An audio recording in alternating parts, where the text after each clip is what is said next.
এই মুহূর্তে সবচেয়ে বড় খবর, পুলিশের সামনে থেকে পালিয়ে গেল পাচারকারী।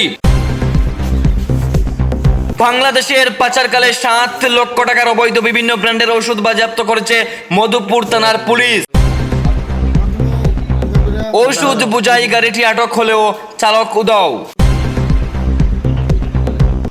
রাত্রিবেলাতে আমাদের কাছে একটি গোপন সংবাদে আসে যে কিছু মেডিসিন, হিউম্যান মেডিসিন নাকি এখান দিয়ে মধুপুর থানাধীন আনন্দ চৌনি এই এলাকা দিয়ে খুব সম্ভবত স্মাগলিং হওয়ার একটা চেষ্টা করা হবে। এই মোতাবেক আমরা ওখানে অফিসার স্টাফরা বসে বসেছিলেন।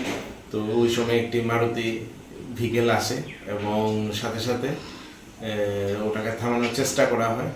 পরবর্তী সময়ে ওটাকে আটক করার পর গাড়িতে তল্লাশি চালিয়ে ওখান থেকে প্রায় আমরা 3000 আমাদের যে প্রেশার ট্যাবলেট, তাছাড়া 1800 ওয়েনমেন্ট এবং 300 আমরা জেল রিকভারি করতে পারি।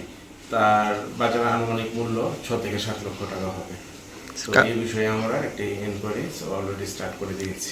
এটা অ্যাকচুয়ালি পুলিশকে দেখার পরেই চালক এখান থেকে দ্রুত গাড়িটি রেখে সাইড থেকে পালিয়ে যায়। তো আমরা সাথে সাথে ঘটনাস্থলে যাই এবং গিয়ে আশপাশে গিয়েও তল্লাশি চালাই।